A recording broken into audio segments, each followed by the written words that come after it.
안녕하세요. 새롭게 와서 주영훈입니다. 안녕하세요. 연예일입니다. 안녕하세요. 박연입니다.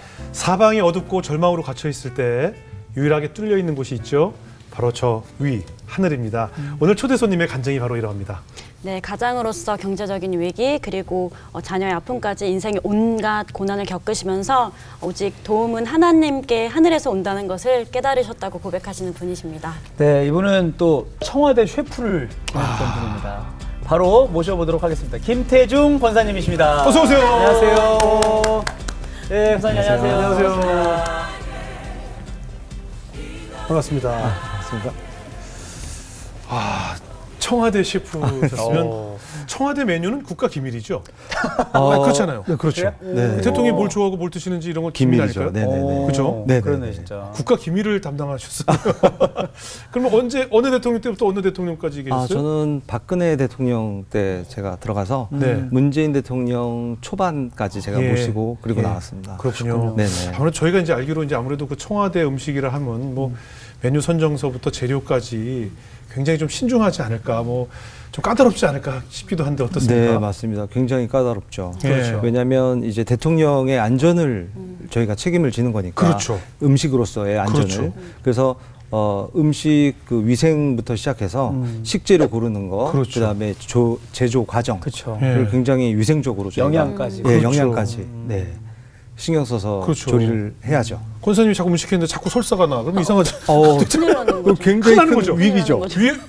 예. 이건가요? 거기까지는 아니어도 대통령님께서 제가 만든 음식을 많이 남기시거나 아니면 예 그러시면 이제 제가 이제 모신 저로서는 그렇지, 굉장히 이제 충격이기도 하고 그러면 이제 국정원에서 연락이 오는 거죠. 야. 국정원까지는 아니지만 그래요? 이제 총무비서관 쪽에서 이제 그렇겠죠. 김 셰프 요즘 왜 이래? 그럴 수 이제 있겠죠. 네, 그럴 수 있겠네요. 지금은 이제 따로 이제 레스토랑 운영하신다고요? 네, 지금은 네. 예, 저 잠실 쪽에서 예. 제가 TJ 버거 앤 파스타 예. 를 운영하고 있습니다. 예. 네. 지금 인터뷰 내용을 보니까 그 우리 권사님께서 뭐 나는 그래도 날라리 모태 신앙이었는데 하나님에게 네네. 특별한 사랑을 많이 받으셔서 네, 맞습니다. 하나님께서 많이 또 건져내 주셨다라고 네, 맞습니다. 고백을 하셔서 네. 오늘 한번 그 이야기를 좀 나눠볼까 합니다. 네. 뭐 날라리 모태 신앙이라 하면 뭐 어떻게 저희랑 같은 그런 건가요? 어떻게 저 같은 건가요? 어떻게? 아니, 저는 우리 예. 주영훈 집사님은 믿음 너무 좋으신데 네. 저는 그 당시에 그 굉장히 모태 신앙이었지만 네네.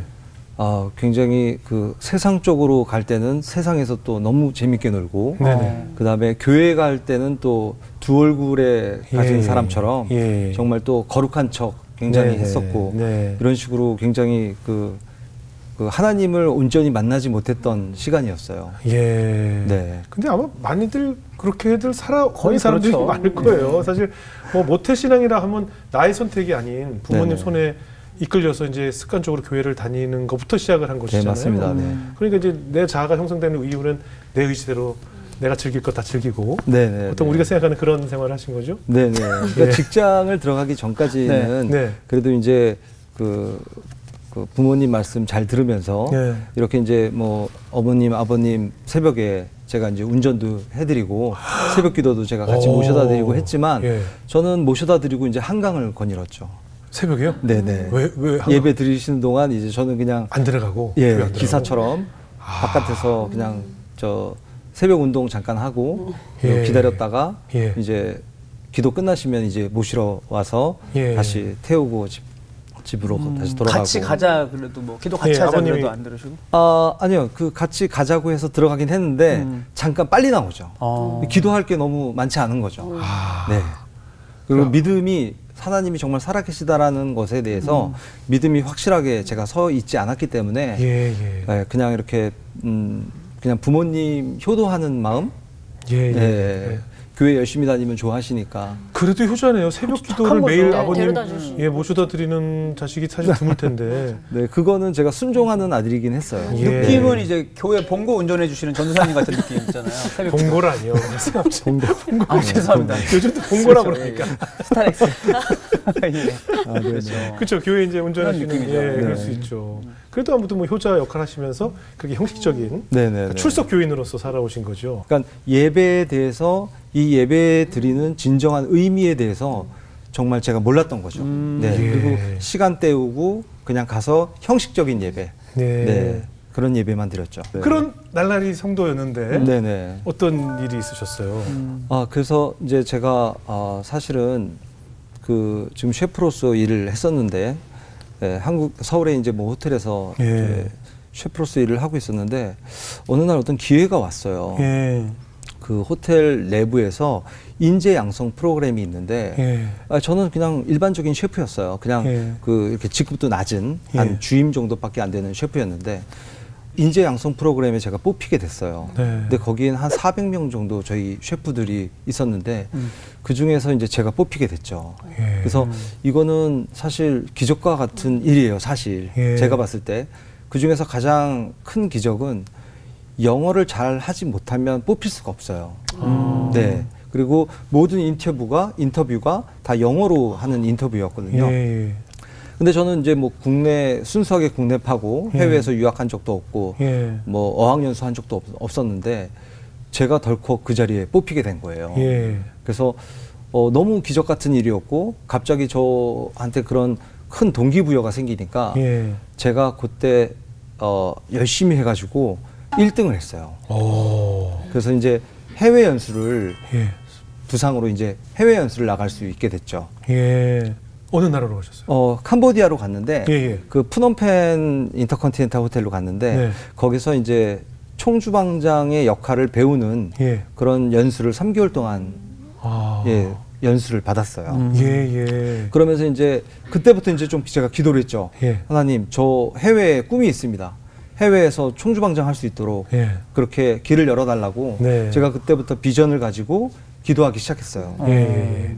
그래서 기도하는 중에 여러 번 이렇게 외국에 컨택을 해봤었는데 그 한국 직급이랑 외국 직급이랑 여러 가지 그 상황이 달라요. 그래서 그 직급에 맞춰서 가려면 저희 가족을 다 케어를 해줘야 되는 그런 패키지로 가야 되는데 그런 조건들이 잘 만들어지지가 않더라고요. 왜냐하면 제가 국내에서는 직급이 너무 낮으니까 주임밖에 안 되니까 주임 정도 직급을 갖다가 외국에서 이렇게 케어를 해줄 수 있는 그런 시스템은 없었거든요. 그래서 매번 몇 번 트라이 하다가 계속 안 되고 있는 와중에 그 싱가포르에 그 어떤 우리나라의 기업이 나가게 됐어요. 그러면서 저도 거기에 총괄 책임자로 나갈 수 있는 기회를 얻었죠. 네. 호텔이요? 호텔은 아니고 우리나라에서 굉장히 유명했던 대기업. 수제 버거. K. K. 압구정동에 있던. 네네네. 네네네. 거기서 이제 해외 그 당시 국내에서 너무 대박 났죠. 네, 대박이 났죠. 그래서 마리나 베이 샌즈에 그 K 버거를 갖다가 오픈할 수 있는 기회뿐만 아니라 거기 오픈 셰프로 책임 셰프로 이제 제가 발탁이 돼서 그쪽으로 이제 가게 된 거죠. 어우, 잘 되셨네. 특히 싱가포르는 너무 좋잖아요. 너무 좋죠. 아시아 중에서 뭐 가장 또 부유하게 잘 사는 나라고. 네네네. 그래서 그런 와중에 그런 좋은 기회를 얻게 돼서 제가 이제 싱가포르를 갔는데. 그 정말 행복한 순간이 얼마나 못 갔어요. 왜요? 그 회사에 어떤 뭐가 문제들이 좀 생겨가지고 결국은 그 클럽. 제가 결국으로 가려고 했던 그 클럽이 오픈을 갖다가 못하게 된 거죠. 다 엎어진 거예요? 네, 다 엎어진 거예요. 그럼 어떻게 해요? 국내에다가 이제 연락해서 연락을 막 드렸죠. 저 지금 이렇게 나왔는데 제가 이쪽에서 이제 일을 못하게 됐다. 그럼 이제 한국으로 돌아가야 된다. 그랬더니 한 번은 그 후배가 전화가 왔어요. 근데 그 후배 회사가 이미 제가 지원을 했던 자리예요. 근데 그 친구가 후배가 들어가 있어요. 네, 경상도 사투리로 딱 국제 전화로. 제가 이력서 보냈으니까 국제 전화로 딱 형님 뭐 싱가포르 가 있어요. 딱 그러더라고요. 그래서 내가 그래, 난 싱가포르 가 있어. 그랬더니 형님 여기 지원하셨던데 여기 이미 자리 있어요. 딴 사람이 들어왔어요. 죄송해요. 이러고 이제 끊는 거예요. 자존심상하지. 이제 그 사람이 이제 저보다 윗급의 직급으로 이제 가 있고. 그래서 그때도 자존심이 너무 상했고 또 다른 분이 소개시켜 줬는데 경기도 지역에 무슨 백화점에 있는 어떤 조그만 식당인데 거기에 뭐 셰프 자리 있다는데 갈래? 뭐 이런 연락이 온 거예요. 그래서 제가 너무나 절망하기 시작했죠. 예. 예. 그래서 이제 어떻게 해야 되나. 막막했을 것 같은데 어떻게? 막막했어요. 예. 그래서 그때 이제 몇 번에 이렇게 제가 인간적으로 할 수 있는 노력을 했었잖아요. 예. 막 알아보고. 근데 아무 대답이 없는 거예요. 예. 그렇게 시간은 자꾸 지나가고 이제 그때 마침 저희 광림교회를 제가 출석하고 있는데 예. 광림교회에 40일 새벽 기도가 있어요. 네. 그래서 그 40일 새벽 기도회를 제가 해야겠다는 생각이 마음에 탁 드는 거예요. 네. 그 40일 새벽 기도회는 사실 제가 어머니 아버님 운전기사 하면서 내려다 드리고 예. 저는 한강에서 산책하고 했던 예. 그 40일 새벽 기도회가 간절하게 마음에 오더라고요. 아. 예. 예. 그러면서 사실 뭐 싱가포르에 있으니까 갈 수는 없으니까 예. 마침 또 그 회사에서 한 달 정도는 더 여기 체류할 수 있도록 여권이나 이런 걸 다 이렇게 해줬어요. 예. 그 방을 한 달 동안 네. 더 쓸 수 있도록. 네. 그래서 40일 내가 정말 하나님을 찾을 수밖에 없는 상황이 된 거예요. 예. 아무 도움을 어디서 정말 이렇게 도움이 오는 곳이 아무 데도 없는 거예요. 네. 서울에 있는 그 지인들한테 다 연락해도 계속 그런 소리씩만 들리지. 예. 집에서는 또 다음 달 카드값 결제할 걸 고민하고 있지. 예. 그러니까 저는 하나님밖에 없는 상황을 만들어 주신 것 같아요. 예. 그래서 저희 그 보스, 저희 같이 있던 보스가 출근을 하면 네. 9시에 저는 이제 식탁 위에 예. 그날 그 호렙산 기도했던 예. 그 녹화 장면을 갖다가 노트북을 켜놓고 기도를 하기 시작하는데 사실 아무도 없는 저의 빈 공간이잖아요. 네. 예, 제가 뭐 소리를 지르고 기도를 해도 뭐 아무도 뭐 듣는 사람도 없고 예. 처음으로 정말 하나님께 떼굴떼굴 굴리면서 기도했던 것 같아요. 예. 얼마나 절박하면 또. 그죠? 네네. 저는 잘 되기 위해서 정말 이렇게 해외까지 나왔는데 하나님 이제 제가 어떤 길을 가야 됩니까? 네. 하나님 저에게 잡을 주십시오. 근데 국내에는 자리가 없습니다. 해외에서라도 구할 수 있도록 구할 수 있도록 그렇게 제가 정말 눈물로 기도를 했죠. 그러면 이제 인생에서 처음으로 하나님 앞에 간절하게 처음으로 네, 기도를 하신 거잖아요. 완전히 간절하게 기도를 했고요. 예. 거기서 제가 하나님을 좀 만난 것 같아요. 예. 네. 40일 동안 네. 계속 하신 거예요. 40일 동안 근데 그 40일 하기 전에 네. 한 2주 됐는데 네. 갑자기 아는 지인분이 연락이 왔어요.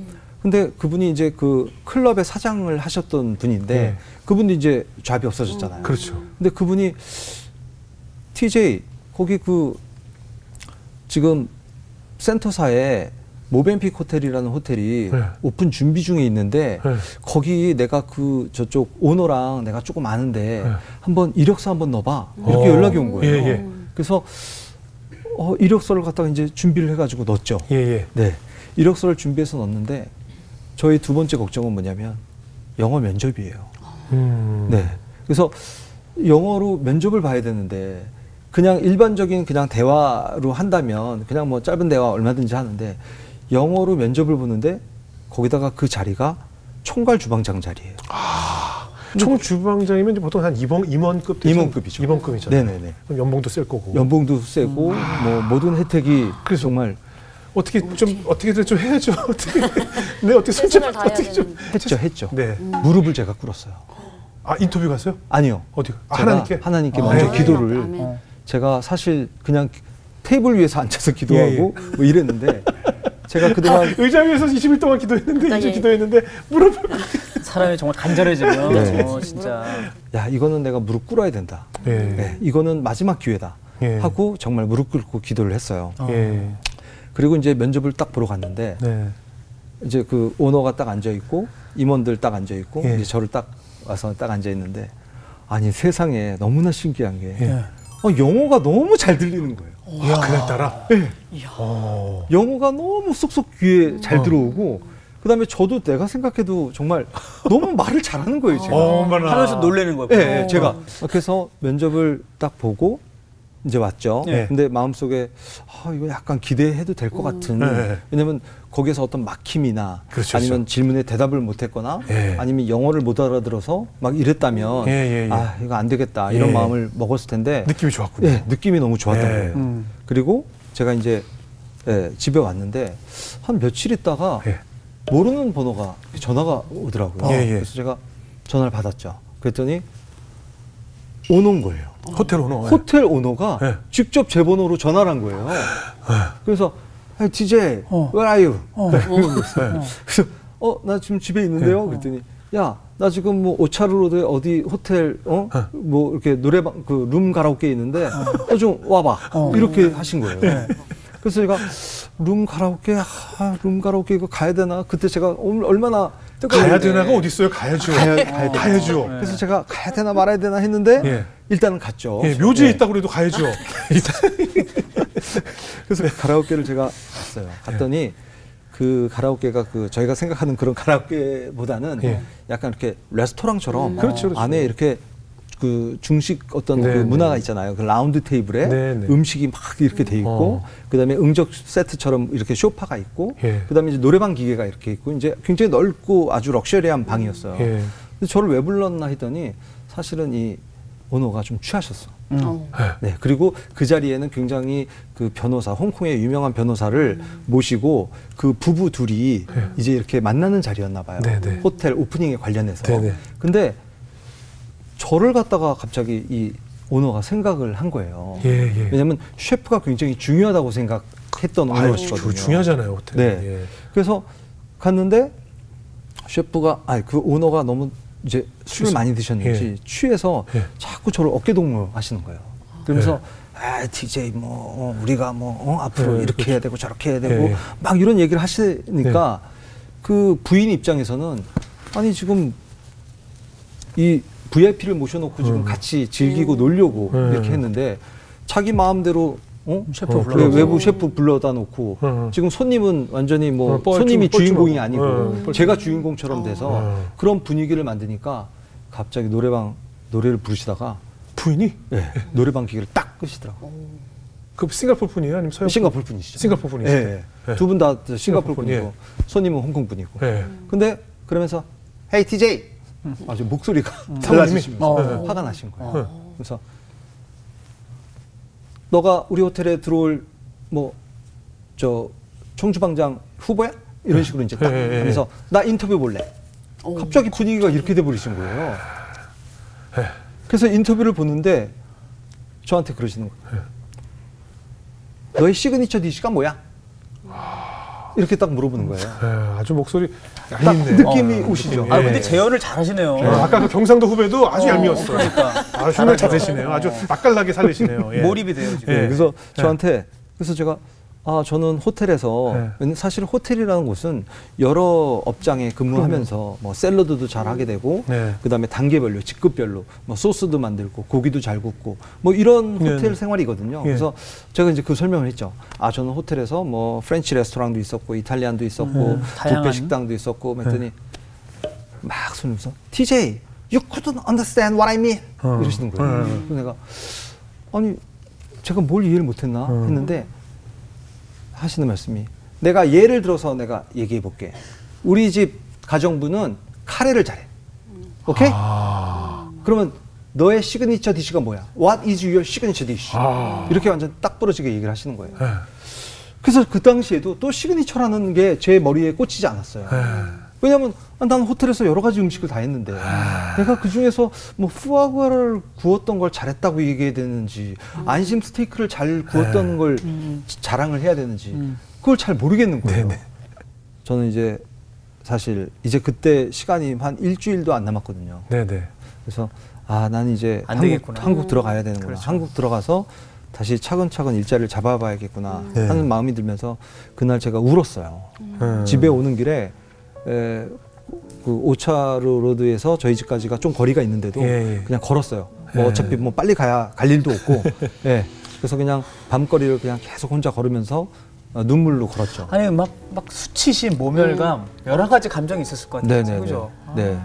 그래서 집에 도착해서 또 무릎 꿇고 기도했죠. 하나님, 정말 이 마지막 순간에 마지막 기회였다고 저는 생각합니다. 하나님, 어떻게든 이 길을 만들어 주세요. 그런 마음으로 이제 기도를 했고요. 그 다음 날 신기하게도 전화가 왔어요. 어머나. 전화가 왔는데 그 임원 되시는 분이 TJ 너 호텔로 좀 와봐. 이렇게 연락을 주신 거예요. 그래서 이게 뭐지? 어제 분명히 어제 분위기로서는 이제 나는 탈락이고 다른 사람이 올라가야 될 상황인데 저를 다시 불러줬어요. 그래서 갔더니 어느 부인이 면접 자리에 앉아 계신 거예요. 근데 그 시그니처 What is your signature? 더 이상 안 물어보시더라고요. 네, 더 이상 안 물어보시고 차근차근하게 너가 했던 경력, 그다음에 어떤 음식을 주로 했고, 그다음에 어떤 VIP를 받아봤고, 어디서 요리를 배웠고, 이제 이런 걸 쭉 이제 얘기를 했는데, 그래서 그렇게 길지 않았어요 면접이. 면접이 길지 않았는데 나가는데 그 임원이 하시는 말씀이 TJ 너 어제 만난 적 있어?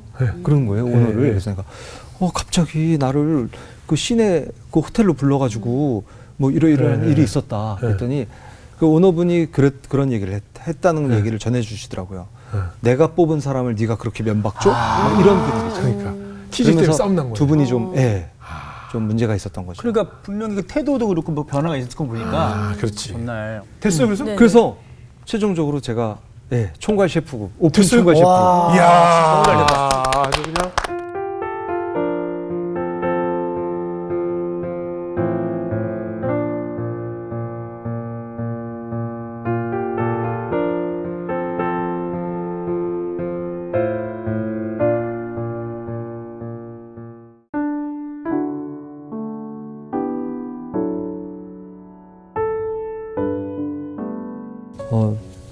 제가 그 TJ 버거 앤 파스타라는 저희 창업을 할 때쯤에 갑자기 저희 둘째 아들이 그때 초등학교 4학년이었는데 여름 수련회를 보냈었어요.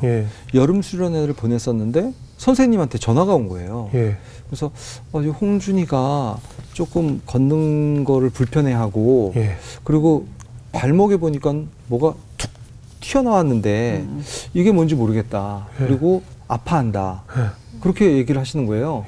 그래서 이제 홍준이가 여름 수련회를 끝나고 왔을 때 제가 이제 픽업을 갔는데 홍준아 보니까는 발목에 이렇게 뭐가 툭 튀어나와 있더라고요.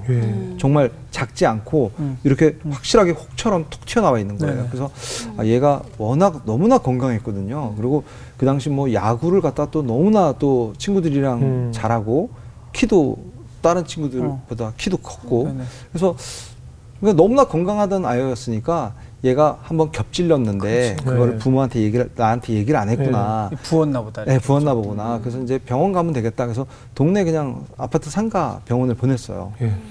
근데 그 선생님이 이렇게 보시더니 이게 좀 큰 병원 가보셔야겠는데요? 이러시는 거예요. 그래서 큰 병원? 그러면 뭐 저희 잠실 쪽이니까 그럼 그 길 건너 건대병원을 한번 가보자. 그래서 건대병원을 갔더니 건대병원에서는 더 큰 병원을 가야 된다는 거예요. 그래서 더 큰 병원은 어디냐 했더니 서울대학병원 아니면 원자력병원 쪽으로 가야 된다고 하시는 거예요. 그래서 그 당시만 해도 뭐 전혀 뭐 예상도 못했던 일이니까 그래서 그래 일단 뭐 가서 검사는 받아보자. 그래서 이제 받아봤죠. 약간 종양 같다고 하는데 뭐 악성은 뭐 생각도 안 했고 양성 같은 뭐 이런 게 있을 수 있으니까 그냥 그런 생각을 하고 이제 편안한 마음으로 이제 갔어요. 홍준이는 또 너무나 해맑은 모습으로 이제 그때 이제 갑자기 입원하면 그 1인실 룸 주잖아요. 그러면 어렸을 때니까 그게 막 마치 호텔처럼 느껴졌던 거예요. 마치 여행 온 것처럼. 학교에서 게임할 수 있고. 그렇죠. 네, 그래서 이제 그런 마음으로 이제 갔었는데 나중에 지나고 나니까 검사 결과가 나왔는데 골육종을 판단을 받았어요. 진단. 골육종 암. 네, 암, 뼈암 진단을 받게 됐죠. 아이고, 청천벽력 같은 소식이었겠네요. 그리고 그 당시 이제 사업을 막 이제 한 달 시작했나 하는 시점이었거든요. 그래서 사실 그 집사람이 저한테 전화하는 거를 제가 저희 창고 뒤에서 짐 정리하다가 이제 전화를 받았는데 암이래라고 하는 말이 그 순간이 지금도 제가 기억이 나요.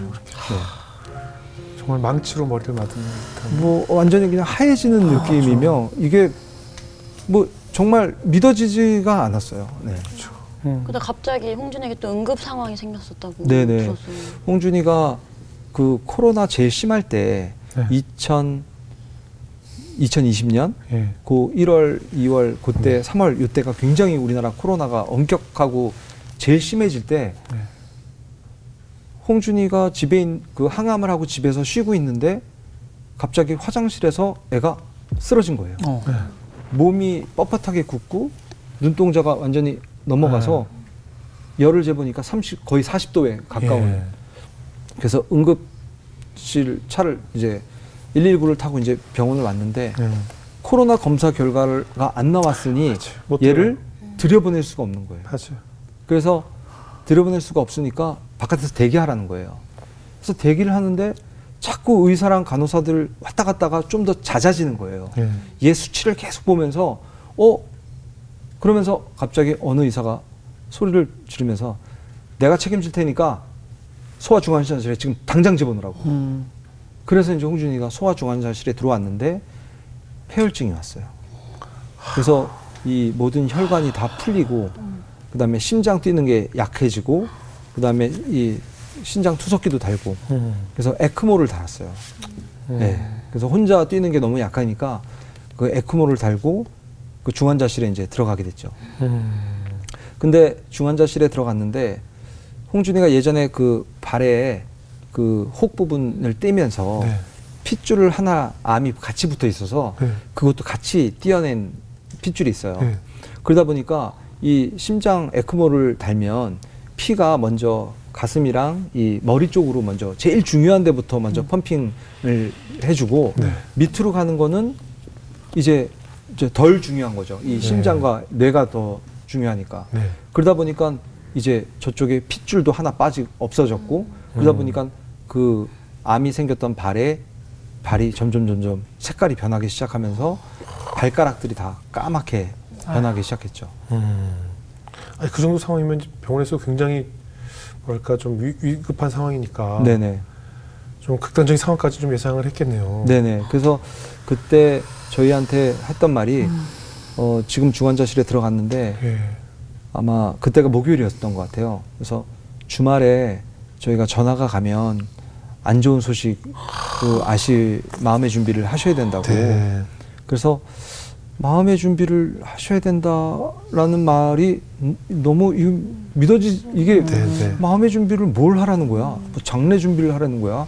아니면 어떤 준비를 하라는 거야? 이런 마음으로 이제 집사람이랑 저랑 같이 이제 돌아올 수밖에 없는 게 코로나기 때문에 그 중환자실에 대기를 할 수가 없어요. 예. 그래서 차를 타고 이렇게 돌아오는데 차 안에서 이제 제가 기독교 방송을 이제 듣고 있는데 둘이 말 한마디도 없이 그냥 완전히 멍해가지고 운전을 하고 오는데 거기서 찬양이 나오는데 네. 아무것도 두려워하지 말라는 그 찬양이 나오는 거예요. 그래서 그때 저희가 홍준이가 암에 걸린 이후로 한 번도 같이 운 적이 없어요. 근데 둘이 그때 운전하면서 그 아무것도 두려워하라는 그 찬양을 들으면서 둘이 완전히 펑펑 울었죠. 그때. 그럼 그 이후로 어떻게 지금 상황이 어떤 상황이에요? 그래서 그때 이후로 홍준이의 발가락들은 다 나중에 저절로 떨어졌어요. 양말을 갈아 신다가도 떨어지고, 그 쓱싹이라고 있죠. 네. 네, 쓱싹이. 왜냐면 그 발이 정상으로 걸을 수 없는 발이니까 이렇게 어르신들 걸레 닦는 그 바퀴 달린 조그만 앉은배기 의자 있잖아요. 그거 타고 막 밀다가 어느 날 또 똑 떨어지고. 그래서 그 발가락 5개는 다 이제 절단. 예, 아니요, 떨어졌고요. 그냥 자연스럽게 떨어졌어요. 그냥 이렇게 빨간 약만 바르면 될 정도로 떨어지고 나서 두 번째 재발이 났는데 그 처음에 났던 종양이 났던 바로 옆자리에 또 난 거예요. 그래서 그게 이제 두 번째 재발이었고 그때 또 집사람이 전화로 재발했대라고 이렇게 왔을 때 사실 그 재발이 되기 전까지는 어떤 시간이 좀 있어요. 왜냐하면 조직 검사를 해야 되고 조직 검사 결과를 또 들어야 되고 일단 병원에서 뭔가 나왔다는 것은 일단 어떻게 보면 정말 불안한 거에 시작이 되거든요. 그래서 그때부터 이제 또 막 새벽 기도부터 시작해서 막 정말 온 저희 그 홍준이 기도 제목입니다라고 해서 카톡으로 뭐 저희 광림교회는 물론 뭐 싱가포르, 미국 뭐 그냥 아는 지인들 또 지인은 지인들이 또 그렇죠. 다시 보내고 그렇게 이제 기도 제목을 올렸는데 예. 그 마음의 준비를 했었어요. 그 혹이 너무나 처음에 생겼던 거랑 비슷해서 제 마음속에는 이거 암일 가능성이 악성 종양일 가능성이 너무 많아 보이는 거예요. 기도 중에서도. 예. 그러면서도 제 마음속에 하나님이 주셨던 게 뭐냐면 잘 된 거다. 이제 결심하고 절단하자. 이 마음을 주시는 거예요. 이제 홍준이는 걷고 뛸 수 있어. 네, 걷고 뛸 수 있어. 그 예전 발로는 도저히 이거는 의사들도 연구해야 될 연구 대상이었어요. 왜냐하면 복숭아뼈도 다 녹았지, 발바닥은 퉁퉁 부어있지, 뒤꿈치는 아예 없지. 그러니까 이런 발은 그냥 휠체어를 탈 수밖에 없는 발이에요. 예. 어떻게 걸을 수 있어요? 하면 의사 선생님도 걷는 거는 모르겠어요. 네. 네. 그런 상황에서 이제 같은 데 옆에 이제 종양이 또 생기면서 하나님께서 저에게 낙심하고 절망하는 것이 아니라 잘된 일이다. 이거는 그래서 그 마음의 준비를 하고 있는데 집사람이 전화 온 거예요. 재발이래. 그래서 제가 그거 잘된 거야. 그거 이제 홍준이 하나님 걷게 하시는 거야. 그거 절단하면 이제 홍준이 완전히 자유로워질 수 있어. 걸을 수 있어. 이제 이렇게 제가 얘기를 했죠. 그랬다 보니까 홍준이도 그 절단하는 거에 그렇게 두려움과 낙심이 없었고 또 집사람도 거기에 대해서 막 사실 절단 안 하려고 무지 노력했거든요. 저희가. 근데 그걸 갖다가 노력하고 끝까지 잡고 있었는데 하나님께서 이제 또 나면서 저희는 그거를 믿음으로 받아들였죠. 절단하고 이제 홍준이는 새로운 발을 낄 수 있어. 새로운 발로 걸을 수 있어. 이렇게 받아들였죠. 하나님 원망하거나 그런 적은 없어요? 사실 원망을 하면 안 된다고 생각했어요. 계속. 제 믿음으로 끝까지 가야지 하나님을 원망하면 지금까지 제가 했던 것들이 막 너무 원망하기가 싫은 거예요. 제 입에서.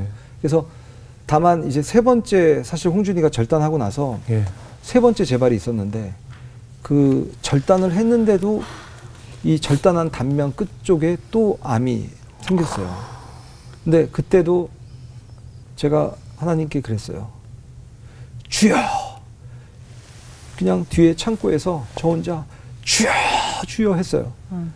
그 안에는 많은 의미가 제가 포함되어 있었던 거겠죠. 하나님, 또입니까? 하나님, 이게 절단했는데 어디까지 절단해야 됩니까? 하나님. 이런 두려움도 있었고, 그 다음에 또입니까? 한데 그 이상의 원망은 제 입으로 하면 안 될 것 같아서 그거는 제가 지키려고 노력했죠. 아유, 얼마나 그냥 하루하루 눈물로 보내셨을까 싶기도 하네요. 정말. 아유, 그 후에 홍준이 어떻게 잘? 그 후에 이제 홍준이가 사실 최근에 7월, 작년 7월에 마지막 또 네 번째 재발이 있었어요. 그 허벅지 안쪽에 약간 몽우리가 잡혀가지고 그 몽우리가 이상하다 해서 이제 그 지금 3개월마다 지금 검사를 받고 있거든요. 그때 보니까 이제 또 재발 종양이라고 하시더라고요. 그래서 하지만 이제 홍준이가 요즘 그 파라 아이스하키 들어보셨나요? 네, 그 아이스하키 지금 굉장히 열심히 하고 있어요. 그래요? 뭐 해외 전지 훈련도 가고 신인 선수로 발탁돼가지고 지금 이제 국가대표를 꿈꾸고. 그래요? 네, 좀 굉장히 열심히. 몇 학년 됐죠? 지금 이제 이번에 중3 올라가죠. 그래요? 그래서 아주 열심히 하고 있는데 그 세 번째, 네 번째는 홍준이가 이 하키에 꽂혀 있다 보니까 그냥 그 뭐 별로 대수롭지 않게 자기 스스로 그냥 이겨내고 이겨내고 지금도 사실 오늘도 병원을 갔다 왔거든요. 그래요? 오늘도 정기 검사를 3개월 돼서 정기 검사를 받고 지금 왔는데 깨끗하다고. 아무 이상 없다고. 홍준이에요? 네, 홍준이. 아이고. 아빠 닮았네요. 저 닮았나요? 엄마 닮았나? 엄마 닮았네요. 지금 엄마 닮았네요. 그럼 이제 비전을 이제 아이스하키 선수로 이제 네네. 홍준이는 지금 비전이 되게 뚜렷해요. 이제 네. 아이스하키, 파라 아이스하키로 국가대표가 되는 게 꿈이고 네. 또 공부 열심히 해서 캐나다로 유학 가는 것도 또 꿈이 있어요. 아. 네, 그래서 아이스하키 종주국 가서 자기가 꼭 좀 배워보고 싶다고. 네, 그래서 한국에서 열심히 공부해서 예. 기회 되면 이제 캐나다 가서도 또 네, 아이스하키 또 배우고 싶다고.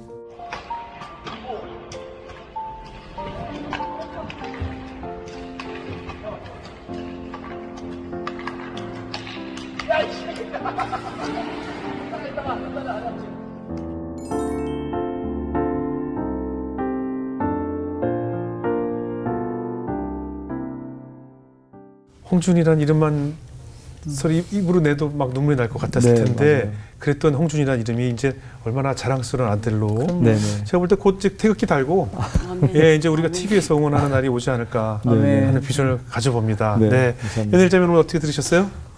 저는 하나님께서는 인생에 살면서 때때로 그냥 하나님밖에는 볼 수 없는 상황을 허락하시는 것 같아요. 맞아요, 맞아요. 하나님밖에 네. 의지할 곳이 없고 하나님밖에는 내 편이 없다라는 것을 깨닫게 해주시려고 하나님께서 그 시간들을 허락하시는 것 같고 그 시간을 지났기 때문에 그 다음에 나왔던 고난들과 모든 시간들을 견딜 수 있게 그 힘을 주시는 것 같아요. 네. 그래서 참 하나님은 살아계시고 네. 그리고 하나님 참 섬세하신 것 같아요. 네. 삶의 모든 순간에 필요할 때마다 정말 그 전화 한 통으로 네, 사람을 그래요. 통해서 일하시는 하나님은 단 한순간도 우리를 놓지 않으시고 지켜보신다. 그걸 권사님의 인생을 통해서 제가 또 느꼈고 홍준이의 삶 속에서 그 말라기 말씀 내 이름을 경외하는 너희에게는 공의로운 해가 떠올라서 치료하는 광선을 비추리니 너희가 나가서 외양간에서 나가는 송아지같이 뛰리라. 이 말씀처럼 송아지같이 그리고 독수리같이 뛰어다니면서 우리나라를 대표하는 그런 국가대표로서 크게 쓰임받는 그런 운동선수가 되었으면 좋겠습니다. 네. 그 눈꺼풀 안에 이렇게 말씀 적어놓고 다녀요? 어떻게 이렇게 막힘없이 이렇게 술술 나오는지 참 볼 때마다 볼게요. 속에 눈꺼풀 안에 뭐 있나 봐. 어떻게 목사님들도 잘 못 외우시던데 참 신기해요. 말씀 살아있으니까. 아 그래요. 누가 죽었대? 박영 목사님? 네. 아니 근데 오늘 권사님의 말씀 그리고 우리 또 사랑하는 홍준이 얘기를 들으면서 우리가 그냥 이 건강한 두 다리로 얼마나 하나님이 싫어하는 자리에 있는지 몰라요. 네, 건강한 두 다리로 하나님이 원하시는 그 순종의 자리에 없고 죄 짓는 자리에 있고 그런데 오늘 오히려 홍준이를 통해서 하나님이 진짜 이게 의족이 우리가 생각하는 의족이 아니라 하나님이 의로우신 발이 되어주시겠구나. 의로우신 발이 되어주셔서 홍준이의 삶을 이끌어주시고 또 홍준이를 통해서 이제 권사님도 또 우리 많은 부모님들이 하나님 이 주신 다리로 하나님이 기뻐하시는 자리에 있겠습니다. 네, 제가 그런 의로우신 주님의 손과 발을 감당하는 삶이 되겠습니다. 이런 믿음의 선포를 드리는 또 권사님과 많은 부모님들이 곳곳에 좀 일어나셨으면 좋겠다라는 생각이 듭니다. 함께 기도하겠습니다. 아멘입니다. 감사합니다. 우리는 늘 거창하게 내가 어떤 목적을 이루고 어떠한 위치에 도달해서 하나님께 영광을 돌리고 멋진 수상소감으로 하나님을 영광을 돌리겠다는 그런 큰 비전을 갖고 기도하지만 하나님께서는 그런 것이 아니라 결국은 골방에서 의자도 아닌 결국 내 스스로가 무릎을 꿇고 하나님과 단둘이 독대하시기를 언제나 원하시는구나라는 생각이 오늘 또 권사님 간증을 들으면서 들었습니다. 내가 뭐 멋진 셰프가 돼서 전 세계를 누리는 셰프가 되시고 싶었겠지만 하나님은 그 골방에 무릎 꿇은 모습을 보고 싶으셨고 또 앞으로도 여기서 끝이 아니라 앞으로 우리 살아가는 앞으로의 인생 가운데서도 끝없이 하나님께서는 나와의 독대를 원하시기 때문에 내가 혹시나 교만해지거나 내가 이곳에서 내가 있어야 할 곳을 이탈하고자 할 때 언제든지 나를 다시 부르셔서 나와 기도로 대화하시기를 원하시는구나를 또 느끼는 순간이었던 것 같습니다. 앞으로 우리 귀한 아들 하나님이 더 멋진 다리를 허락하셔서 이제 아멘. 이 나라를 대표하는 선수로 또 빛나는 그 순간이 이제 다가와서 앞으로 또 몇 년 후에 또 사모님 한번 오시고 사모님 간증을 들으면서 우리 또 이 대한의 남아를 위해서 이야기를 나눌 수 있는 날이 오지 않을까 하는 생각이 들면서 저희가 그 가정을 위해서 또 축복하고 기도하도록 하겠습니다. 감사합니다. 오늘 귀한 간증 나눠주셔서 고맙습니다. 감사합니다. 고맙습니다. 감사합니다. 목사님. 감사합니다. 왜 갑자기 울어? 왜?